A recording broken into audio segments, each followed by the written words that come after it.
Oh yeah, we're live. Hey, we're live talking about cybersecurity, and let's see if I'm in the way of the projector.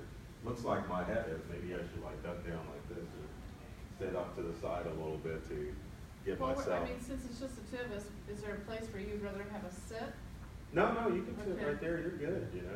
You're good. You can stay right there, just as long as you can see the presentation. That's all that matters. Okay. I'll just scoot over a little bit here and stand here. So, just a little bit about myself. My name is Builtin Kelso. I own the tech support company by the name of Integral. I like at the bottom of the slide and on my shirt here. But basically, we're like Geek Squad for homes and businesses. We'll go out and take care of any computer issues, networking issues, and even cybersecurity issues. And just a quick note, I don't know if you two know today, but the Marriott got hacked. I don't know if you were, 500 million users are affected. And it's probably a bad data breach because information like names, date of birth, not social security numbers, but home address. One heard passport info. Yeah, password info if you had like a Marriott account was given away, but not just general password information. Okay. But those are the things that cyber criminals look for. So this is kind of the example of a classic data breach that will occur when a large corporation is hacked. I mean, cyber criminals are essentially trying to build an identity to create a clone of you so that they can buy expensive stuff. Sometimes they'll create healthcare fraud with the information that is garnered from these data breaches. Mm-hmm. So, I mean, that's the nature of it. The nature of cybercrime has changed quite a bit over the past 10 years. You used to have hackers in rooms just to see if they could breach specific systems, especially for larger corporations. You also have hackers too that would go and see if they could send out a virus across the internet to see how many computers could be affected. And it was more or less a game for the hacker. And of course, the more systems that they would infiltrate, the better street cred or tech cred that they would get as a hacker. But that has all changed now. It's criminal organizations that have created groups that are committing cybercrime. So you have criminals overseas that their whole goal is to find out how they can breach specific systems and also how they can create socially engineered techniques in order to trick people into giving up their data.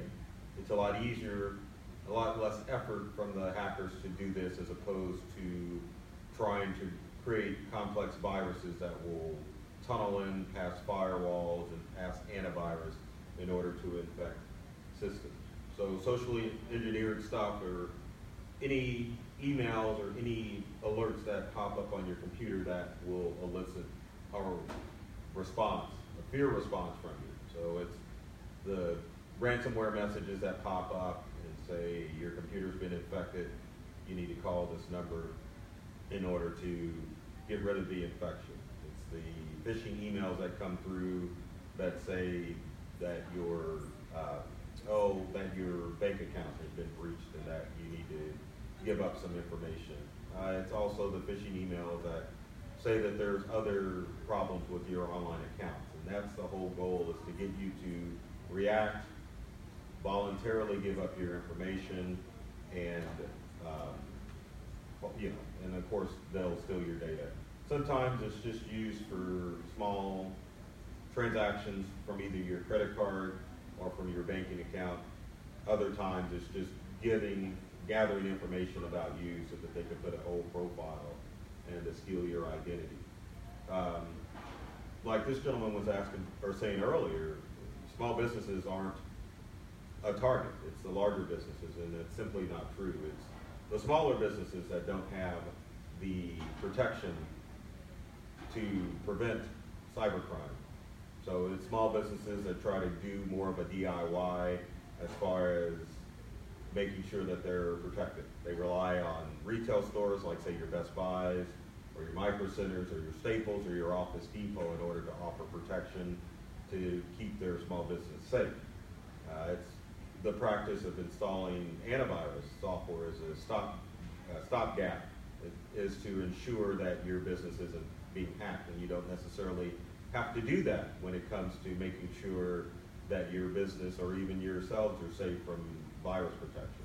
the number one key is education. I mean, you've got to educate yourself as opposed to what the hoaxes are on the internet versus what is actually a data threat out there. And the Marriott hack of today are the data threats that you really need to worry about. But there's also other companies that have had breaches that you don't hear about in the news. The larger companies are the ones that make national headlines. But there are smaller businesses that have had their systems breached as well, and you need to educate yourself to make sure that you know if your information is out there on the internet, because most companies won't report that information. They'll just let it slide and hopefully no one will find about it. Because if a company is breached, then obviously their customer base is going to lose confidence in them. So it's your responsibility to make sure that you find out where you can go in order to get that information about what companies have been breached, or if your information has been part of a data breach, because the information that is normally given up on the internet is either passwords or email addresses, because we all use our emails to log in to our various online accounts. So there's a lot of threats out there on the internet. So question. Yes. So are you saying then that the use of viruses is down significantly? Is that? That is true. There are not that many viruses that are circulating on the internet anymore. It's more phishing, spear phishing schemes that are attracting people. I mean, but you still have your traditional stuff. Like, I mean, you still have, there's ransomware. So the ransomware is the act of a website or a piece of software that you unintentionally install on your computer will lock up the computer and it'll demand a ransom. And it works two ways. The most common way now is that a browser will pop up and give a message saying that you need to call this 800 number because your computer's been hacked or your internet service is having problems. The simple remedy to ransomware, if it's just browser related, is to just turn off the computer or somehow close out the browser, and then you can go back to business with no harm to your computer. The other type of ransomware, which is a little bit more malicious, is that you'll have a virus that comes in the form of a link to a website or an attachment to an email. How are you doing today, sir? But yeah, you'll get a link and you'll click on it, and what'll happen is the ransomware will lock up all the files on your computer, encrypt them, and then you are getting a ransom note in order to unlock those files. Most people will attempt to pay the ransom because they haven't backed up their information, they've got family photos and other things that they need access to. But in most cases, if you pay the ransom, you never get access to your files again. But those are the two types of ransomware that are out there. And that's, as far as viruses, that's the most prevalent form of virus out there. You also have malware, which is malicious software. Most of this malware that occurs is if you go to a gaming site and you get the pop-ups that try to entice you to visit other websites that will infect your computer, or you get the pop-ups that want you to purchase a fee for the software that's installed on your computer. These normally, the malware that you see now normally integrates into your browser, so it doesn't matter if you use Firefox or Chrome, it'll install itself as a plugin or extension, and it just causes goofy things to happen with your browser. So if you go to Google, it won't take you to Google, it'll take you to like a fake Google site. When you do a search, the searches will try to make you go to a website that could cause harm to your computer. You've got the website hacking and defacing. This occurs because many small businesses are using cookie cutter websites like, say, GoDaddy, Squarespace, or Wix. All it takes is an email password combination in order to get into your online website account, and then a hacker can delete all the information off of the website, or they can put disparaging things on your company website and just to get back at you, just to have fun. Or they can install code on your website that when people visited your website, it'll infect their computer with ransomware or something else. But normally, it was harder to get into your HTML type websites because they were being designed through programming, but now with the online portal, with say GoDaddy or Squarespace, all hackers have to figure out is your email address and your password, and then they're on to your website and they're able to deface it. Next is digital assistants like Amazon, the Echo, and of course Google Home. These devices are always monitoring what you're saying, but the other thing is that these devices are always hooked up to your online accounts. Accounts like Google and accounts like Amazon are targets for hackers because there's a lot of information that is involved with those accounts.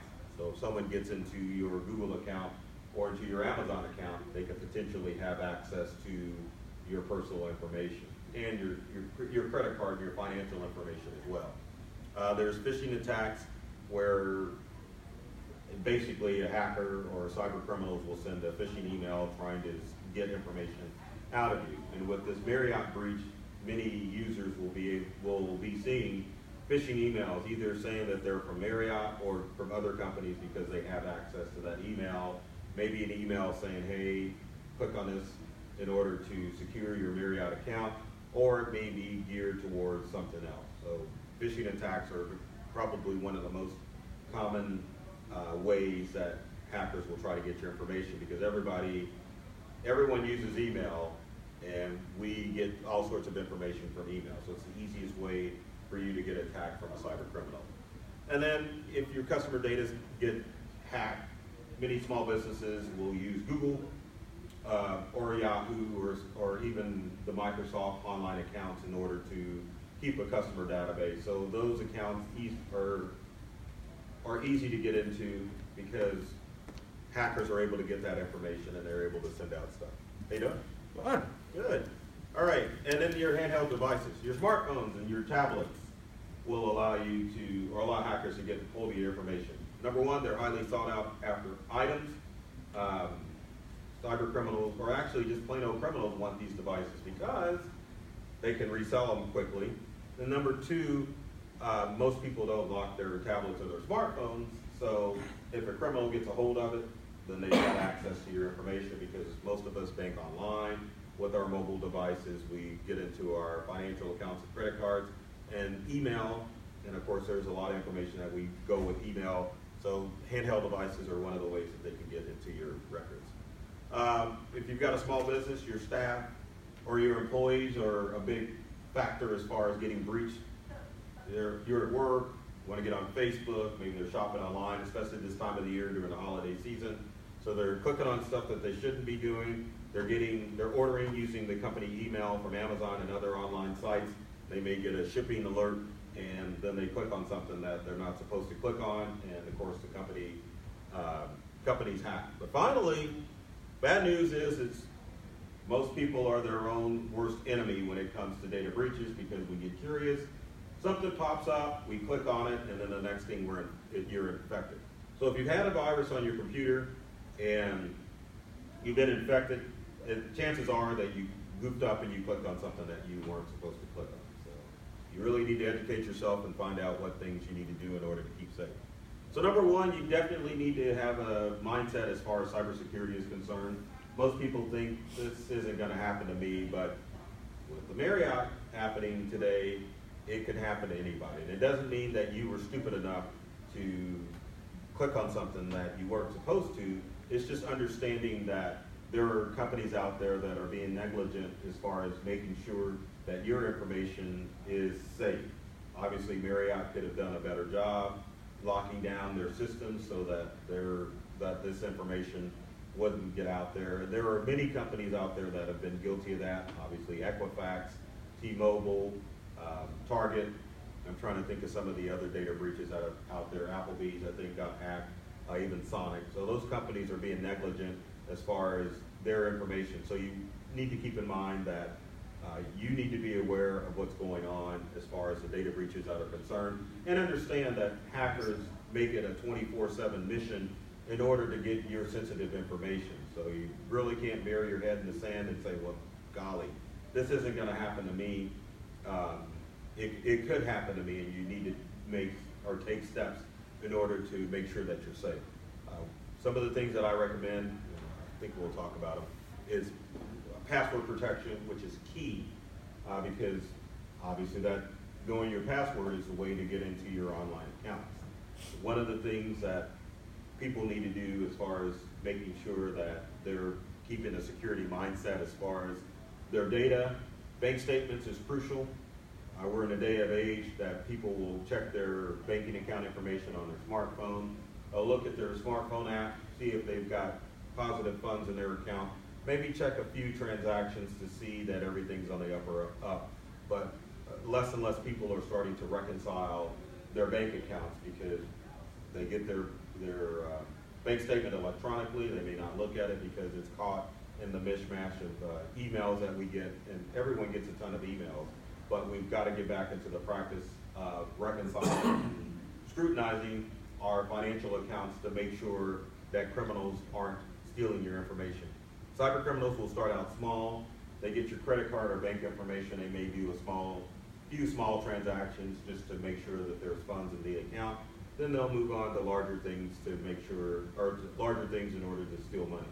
Also with your online accounts, cyber criminals, if they figure out a password email combination as far as your username and password, they'll start out small with social media accounts or other smaller online accounts. And then once they find out that a few of your accounts have the same username and password combination, then they'll start to graduate with some of the larger financial institutions to see if that password email combination will work on those accounts. And once they discover that they're able to get into other accounts, then they'll check every major account to see if they can get access to all of your data. One of the practices that many people will make as far as signing in to online accounts is the social media sign-in. So there are sites that have hooked up with Google or with Facebook where you can conveniently log into your account using your Facebook. And I know everyone in here has probably seen that. And that's a no-no.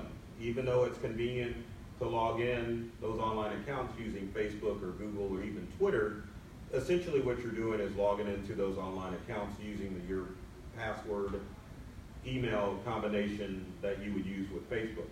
And it doesn't take criminals long if they get access to your Facebook account.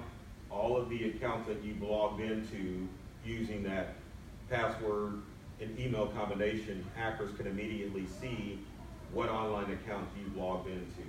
And they can use your email address that you use with Facebook and your Facebook password to access those accounts, and they'll graduate. So when you log into all of your online accounts, you definitely want to use different passwords. One of the things, and I've got to zip it up, but this is kind of funny. So passphrase is the new password. And let me get this book out that I got as a gift and you can use a dictionary too in order to create passphrases, but passphrase is basically two words that you can use in order to create a secure password. And it's unfortunate because the guy gave me the book, did not give me his name, but this is a password generator book. And essentially you could do the same thing with the dictionary too to create your own passphrase. You could find two words that don't line up together along with a set of special characters and create your own passphrase. So rather than using Spot or Fluffy or I can't even think of another pet name, or let's just say Fifi, and then some numbers as your password, because obviously on social media you've shared pictures of your pet or your kids or your birthdays, and hackers can figure that out. But if you use a passphrase, then you are using words or nouns that aren't associated with you. So using a dictionary or this book, the passphrase book, you can essentially turn to a page. So one of the words we can choose would be proposition, and then you would turn to another page and do order, and then add a number or a series of numbers. But that's how passphrase works. Or you can use another passphrase like stinky carpet 1969, or you could use dirty iguana 2017. But those are examples of passphrases, and usually a passphrase is not going to be connected to you. It's just going to be a random set of words that are used, and it's going to take cyber criminals a while in order to get into your passwords. Now, as far as keeping track of your passwords, the best protection is to use a password manager. My favorite tool is the one that's on the far right, which is LastPass. And LastPass is a free application and a password manager that will allow you to create and keep different passwords for all of your online accounts.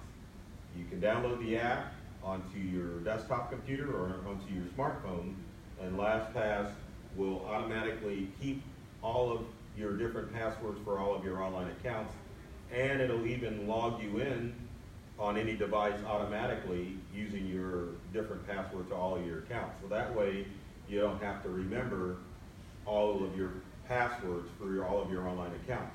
Because the problem we run into as humans, we get lazy, we want to be able to log into all of our online accounts, and it's easier to use the same email address password combination as opposed to trying to keep and create different passwords for all of your accounts. Now, the good thing about LastPass was hacked, though, wasn't it? No, it wasn't hacked. I thought they were hacked about 3 years ago. No, it may have been, but the good thing about LastPass is that even though the system is hacked, all of your information is encrypted. It's like with cloud storage services like Dropbox, OneDrive, and Google Drive. They can hack the system, but all of your information is encrypted. So they can see that maybe you have an account, but they're not able to access all of your information. Same thing with Dashlane, which is the horse up there, and I forget the symbols for the other. Password keeper. Right, exactly. With the ampersand is, or the at sign. Right, exactly. That is password keeper. Right. But all of that information is encrypted. So if someone were to hack into their systems, they would see that you would have an account, but they wouldn't necessarily see that all of your password information. Same thing with your cloud storage accounts. They can get into the system, but at the same time, they won't see all of your data because it's scrambled and the hackers will just have useless data. Another way, as far as a password keeper is concerned, is using Google Chrome. Google Chrome has now evolved as a browser where you can store your password information in the Chrome browser, and it'll automatically fill in the information for all of your online accounts as long as you've got Chrome installed on all of your devices. Now, if you have a Google phone or an Android phone, it's a no-brainer. If you have an iPhone, you would obviously have to download the Chrome browser onto your iPhone in order to get it to work. But from what I've seen, LastPass works on all the devices, and it seems to do a good job, at the very least, as far as keeping track of all of your passwords. So if you need to look up, you can just go into the LastPass app, see what your password is, and then you can log into your device.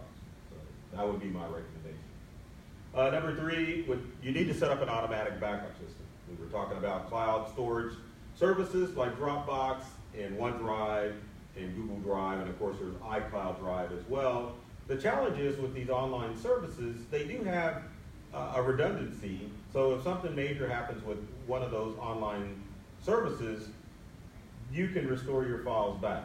But the problem is that if something massive happens, like if your computer gets corrupted by ransomware, there's no way that you would be able to get that information back, because ransomware, when it goes in and destroys files, is so malicious. Not only will it destroy the files on your laptop, it will also go up to your cloud service, such as OneDrive or Dropbox, and infect those files too.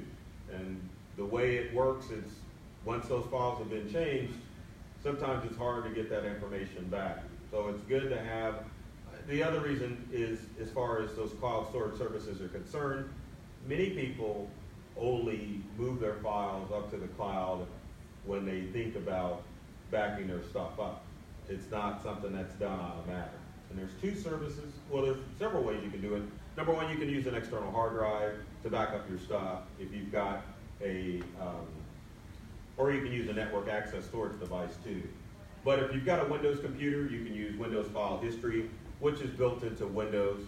All you have to do is hook up an external hard drive or a network access storage drive to your computer, and File History will automatically back up your files from your computer to your external hard drive.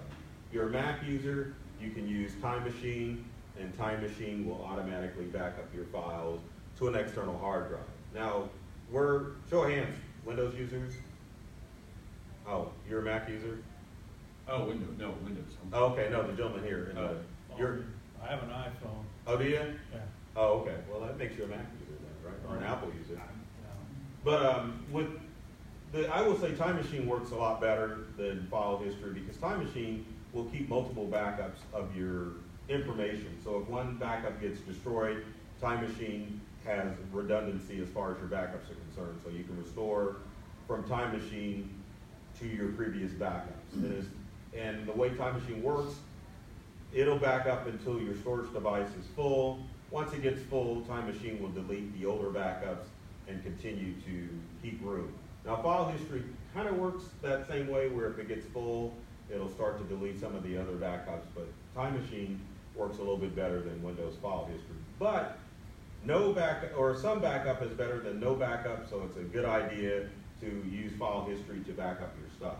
It's probably one of the easier tools to set up, and depending on which external hard drive you get, whether it be a Seagate or a Western Digital, and how much you pay for it, you may not get backup software included with that external hard drive. But know that if you're a Windows 10 user or a Mac user, you've got a backup solution in place and that you should enable it and keep it running all the time. The best practice with, if you have a laptop, you should probably, when you come home or you're done working for the day, plug your external hard drive in so it's backing up your information. So if you become a victim of a cyber crime as far as ransomware, you've got a backup of your information. Now, my favorite form of backup is cloud backup. And I know there's a lot of people out there that are like, oh my gosh, I really don't want to go in the cloud because it's at risk of getting hacked. But the two services, Carbonite and Backblaze, offer unlimited backup, and it's automatic, which essentially means that anytime your computer is connected to the internet, it automatically backs up the information. Doesn't matter if you have a desktop or a laptop. As soon as that computer gets in contact with the internet, it's automatically backing up your files. So it works better than just trying to move your stuff to Dropbox or iCloud or OneDrive, because it's backing it up to the cloud automatically. Now, Carbonite and Backblaze essentially are $70 a year for unlimited backup. Carbonite wants all their money up front for the year, so you would have to pay them their $70, but it's unlimited backup. Backblaze allows you to pay monthly, but it's still unlimited backup. So once you install the software, you can forget about it because it's automatically backing up your stuff. And they're backed up, your information is backed up across multiple servers across the globe. So if one server farm gets zapped, there's probably 12 more that'll step up in its place and you can still have access to your information. Now, with Carbonite or with Backblaze, if your computer gets hit with ransomware, unfortunately, that information is going to get backed up to the cloud, meaning your files are going to get destroyed. Carbonite and Backblaze are going to see it as, oh, these files have changed, and it'll automatically back up copies of that too. But redundancy is the key here. So if that happens, and it's happened to multiple customers of ours, it's just a simple call to Carbonite or Backblaze, and they can find out where your good set of files are, and they will help you restore your good files back to your devices, as opposed to you having to scramble around and get your information back on your devices. So I would highly recommend going with the cloud backup service, and your data is locked up and encrypted once it's on Backblaze's or Carbonite's computers, so it's safe and secure in the cloud. So that would be my suggestion. As far as Android is concerned, just pretty simple procedure, installing Google Backup or Google Drive on your Android device and Google Photos on your device in order to let it back up. Google Drive allows you to have 15 gigabytes worth of data storage. Obviously, if you run out of room with Google, you just pay them some money and just have your information backed up. There's really no other way that you can do it as far as making sure that all the information on your Android device is safe and secure in the cloud. If you have an Apple device, it's just a matter of paying Apple 99 cents a month. Once you run out of the storage that Apple gives you about 5 gigabytes worth of storage, and then you got to pay them some money. Now, what some people will do if they don't want to pay Apple the 99 cents, because everyone thinks that there's some type of free solution out there, some people will install Google Photos on their Apple device.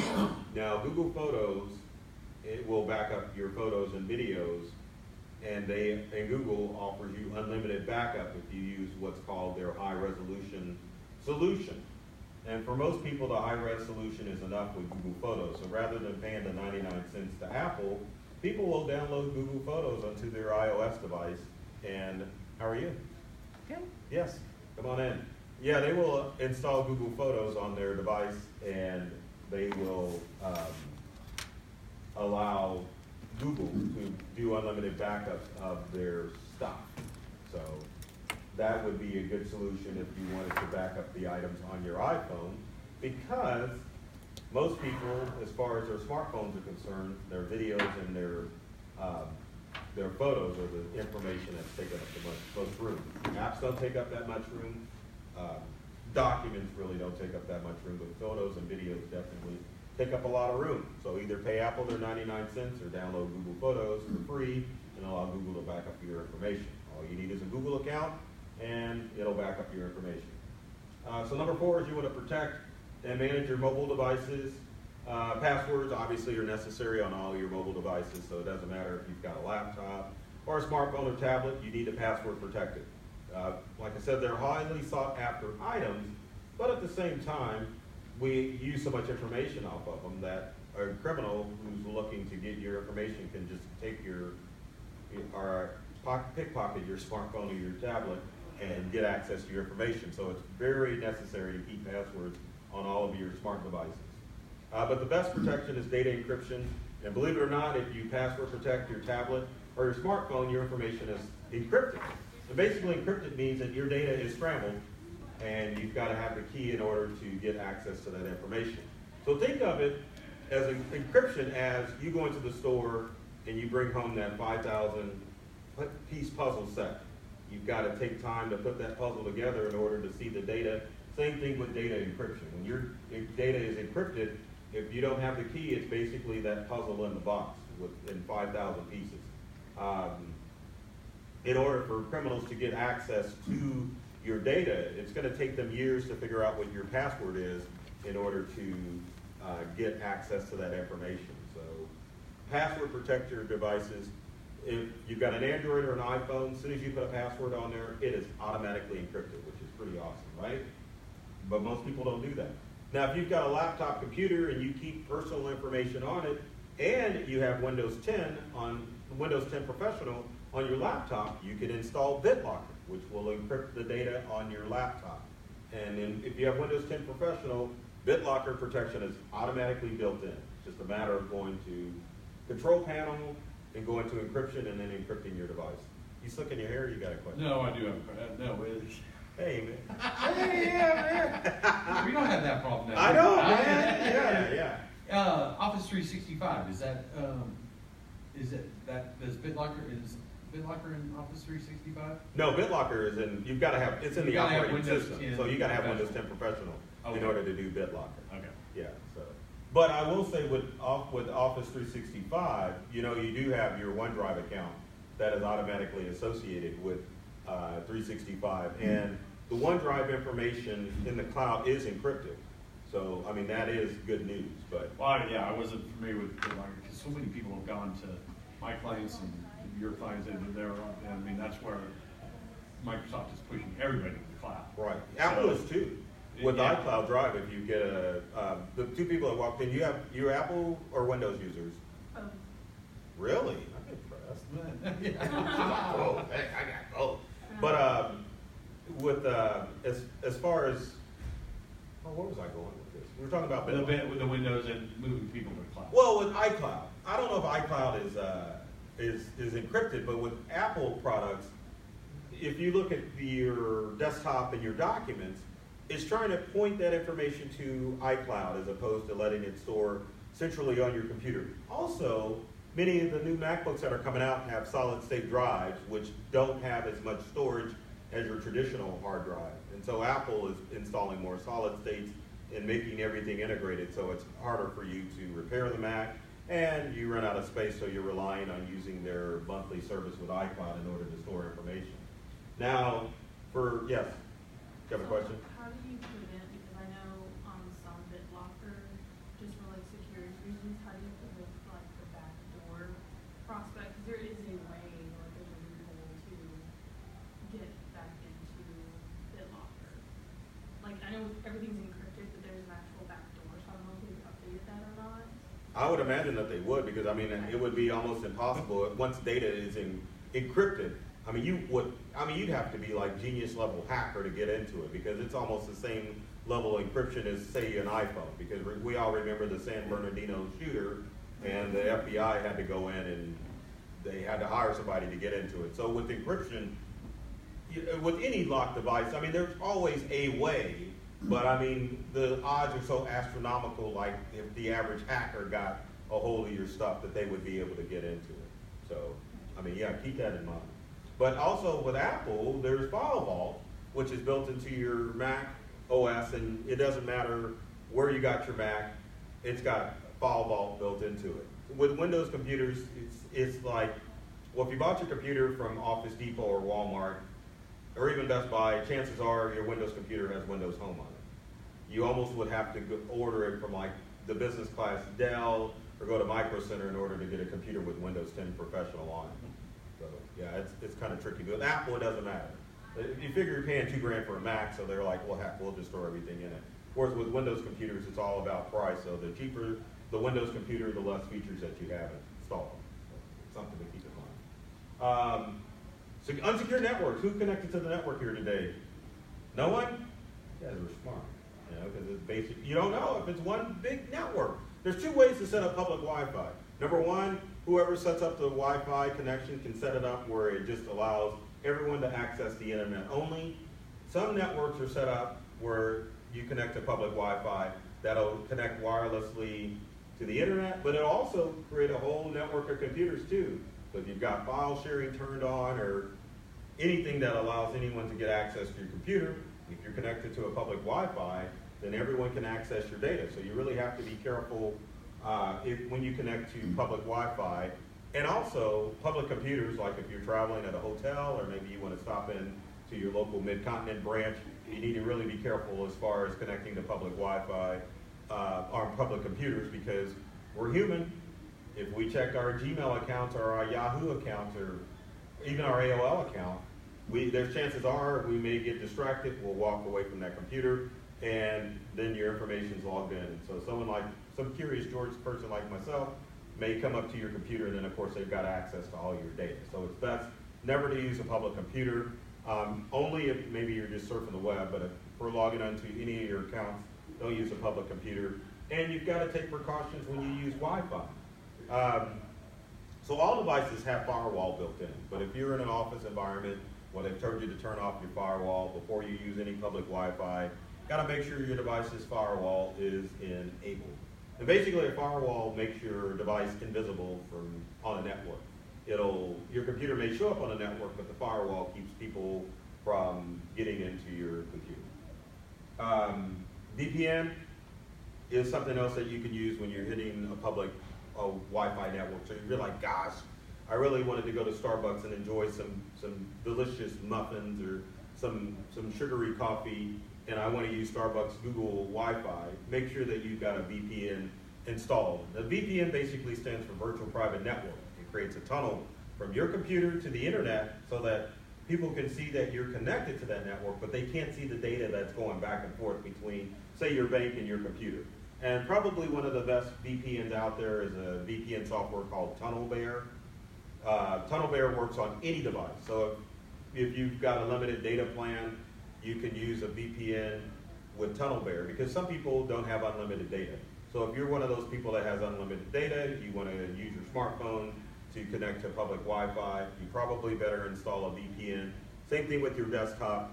Install a VPN so that way people can't see the connection or the information that's going back between your device and and whatever site that you're looking at. For example, China blocks a lot of websites. So people in China will install VPN software so that they can go to Facebook without the Chinese government knowing that they're connecting to Facebook. So it basically will mask your communication. Also, too, you can use VPN software to mask where you are in the world. So let's say that you're in China and Facebook's like, oh, well, yeah, we know we're blocked in China. You can tell the VPN to say that your IP address or your internet address is actually based in the US. So then you can log into the VPN, enjoy Facebook in China, and be good to go. But it also, for just all intents and purposes for security aspects, will keep your connection secure. But the best form protection when you're working remotely is to get either a mobile hotspot or a mobile router.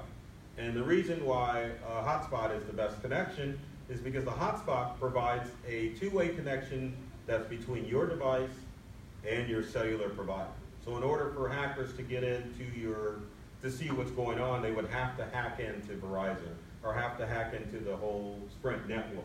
And you know, with cellular data, it's tower-based. So they would have to get into that tower network to see exactly what communication is going on. It's not to say that it can't happen, but the chances of a Verizon or a Sprint or T-Mobile getting hacked and someone getting into their network is slim to none. So if you absolutely have to be secure, you probably should purchase a cellular hotspot. But we always have to talk about money here. Not always economically feasible for you to get another data plan in order to work remotely. That's why VPNs are the next factor as far as making sure that you stay safe. Because if you get a cellular hotspot, it's basically getting another line, so you could be paying anywhere from another 40 to 50 bucks a month, and you probably won't get unlimited data with a mobile hotspot, which is unfortunate. But with the VPN, you pay a smaller fee, maybe 9 or 10 bucks a month, and you can surf to your heart's content, depending on which plan you get with a VPN. So cellular hotspot's the most secure VPN if you absolutely have to do it. So number 6 is stop using free email for business, good for home, or any transactions that you're doing that don't require security. But for business use, you've got to stop using free email, because if you're using a Gmail account or a Yahoo account or even an AOL account, you're basically saying hack me. And you're leaving yourself out to hackers too, because cyber criminals target those free email accounts because there's millions of subscribers that they can potentially trick in order to get their data. And they have programs that can think of every variation of a Gmail account, of a Yahoo account, of an AOL account, even an Outlook.com account. And those accounts are targeted daily. And the way we scan through email, you can accidentally click on one of those links and automatically infect your devices. So if you've got a small business, the best thing to get is your own domain, like from GoDaddy. So even if you're starting out, you might want to get yourname.com or yourlastname.com. And it's less of a target to hackers because they'll do a little research.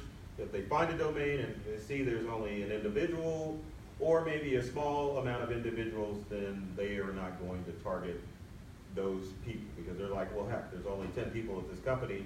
We're not going to get the return on investment as opposed to hacking a larger corporation or a larger free email service that's going to we're going to be able to reap the benefits of tricking millions of people. Hey, what's up? How are you? All right, so finally, you want to keep your devices up to date. If you're a Windows user, you need to be using Windows 10. Should have been since 2015 when it was free. If you don't have it now, your probably best bet is to get rid of that Windows 7 or Windows 8 device and buy a new Windows 10 computer. It's Christmas, you probably wanted a new computer anyway. Mac users, you have to download Mojave. Have you downloaded Mojave yet? No, I don't like Windows 10 either, but Oh my God, you got to. I know, but it's linked with Cortana, and there's a lot of like security info in the software that I have to constantly go in and like design my own way. Like it's just, I really like 7 and 8, but I know I gotta go to 10 one day. Yeah, because support for 7 ends next year. Yeah. They give you a 10-year window, and I think when 7 goes out the window, 8 will go out the window too. So, I mean, all the security alert or security downloads stop. And what happens with software like Windows and with Mac is the software manufacturers will put out what's called the bug bounty. And so the bug bounty is a call to hackers to say, hack our stuff. Let's see if you can hack it. So hackers will try to find different ways to infiltrate both Windows and Mac OS. And so if they find a way to get into the operating system, then they get the bug bounty. And so what Apple and Microsoft will do is patch that hole in the software, and then you get the patch in the form of a security update. But hackers are constantly, and Microsoft and Apple want that to happen too, in order to make sure that their software is up to date. So you've got to download those security updates, and when a new OS comes out, you've got to download that new OS. Now, Microsoft is lenient because, like we discussed earlier, when Windows 7 came out, or when Windows 10 came out, they're like, well, if you still use 7, we'll still protect it. But Apple, as soon as the new OS comes out, they're done. They won't even support the older operating system. So with the Mac, you really, when the new operating system comes out, you got to do it. I like how I wrote that. Software programs, you got to keep those up to date too. If you're using the Adobe suite of products, you probably should be using CS5 or CS6. Normally Adobe products don't get hacked, but you never know. Same thing with Microsoft Office. You need to be using Office 2010 or above. If you're using Office 2003 or 2007, Microsoft no longer supports it. So, malware. Mac is already built in. Windows is already built in. So if you're using Norton or Kaspersky or any of those programs, take them off. It's already built into Windows. Doesn't make any sense to use that software that's going to slow down your system and then you're paying money for something that you've already got built in. Because those softwares promise Firewall, which is built into Windows and Mac, promising antivirus software built into Windows and Mac. You don't need it. Also with your smartphones and tablets, you need to keep them up to date. Android users, you need to be using Pi. It came out in September. And iOS users should be using iOS 12. It came out in September too. So make sure you look at your devices and see if you got the latest stuff. So you can connect with me on social media. I'm Merton Kelso. I'm always sharing cybersecurity alerts, tech tips and tricks on all of my social media accounts. Doesn't matter if it's Facebook, LinkedIn, Instagram, Twitter. I'm there. And YouTube. I have a YouTube channel full of tech tips and tricks. Every Wednesday I'll do a live on YouTube, Facebook, and Twitter called Computer and Tech Tips for Non-Tech People. I'll pick a topic every week, stream live at 8 a.m. every Wednesday morning, sharing tips and tricks to help you guys get the most out of the technology that you guys use. What I talked about last Wednesday was about bulging ion lithium batteries. Ion lithium batteries are good, but if you get an old battery, it can either explode on you or it can expand and it can ruin your device. So I talk about tips that you can take to make sure that you can save your data on your devices, and then also to what you need to do and signs that you need to replace the battery on your device. So yeah, check me out on social media. And then finally, I don't know if you guys are early birds, but I'll be on the Fox 4 morning show tomorrow morning at 7:20. So I'll be talking about almost this, but I'll be talking about cybersecurity as far as the holidays are concerned. Holidays are the big time for identity theft, obviously with Marriott, right? It's prime time. So cyber criminals go after people during the holidays, so I'll be sharing tips to help you keep safe. So yes? So what happened to Marriott? Oh, you didn't hear about that? Oh, no. 500 million users' information was exposed in Marriott Hotel data breach this morning. Yes. Yes. Check and with any data breach, it's always the same song and dance. Make sure that if you've got a password, or if all of your online passwords, you need to check and make sure that they're all different. Make sure that you're aware of any phishing emails that are coming through. And then they got phone information too, so you have to be aware of some phishing scam calls that may be coming through as well. So always check that stuff. One other website that you want to check, or actually two. One is called Have I Been Pwned, which is a website that you can go to and put your email address in to find out if your information has been hacked. And Pwned is P-W-N-E-D. But you can go in, any email address that you use online, you can go there, check it, and it'll let you know if that email was involved in a data breach. And then there's I think it's Easy Security. They have a website called Breach Tables, where you can actually see month by month what companies have been breached. Because most companies, if they've been a victim of a data breach, they're not going to let you know. So you can go to Easy Security website and check out breach tables to see which companies have been hacked. Because if you find out if a company's been hacked, you've been doing business with them, then at least you know what steps you can take in order to keep yourself safe. So, thank you. Looks like I ran a little over. But yeah, thanks for coming out, guys. I really appreciate it. Oh, I've got a printer to give away. I don't know how we're going to do this. Let's, what can we do? Let's throw out a let's throw out a tech question, and then whoever gets the question right will win the printer. Oh, really? Wow. Yes. So let me think of something good. Let's see here. Now that's a Mac question. I know. First person to tell me a popular name of antivirus software gets the printer. Oh my gosh, you're good. There you go. Thank you. No problem. Thank Wow. you. Thanks for coming out. Wow.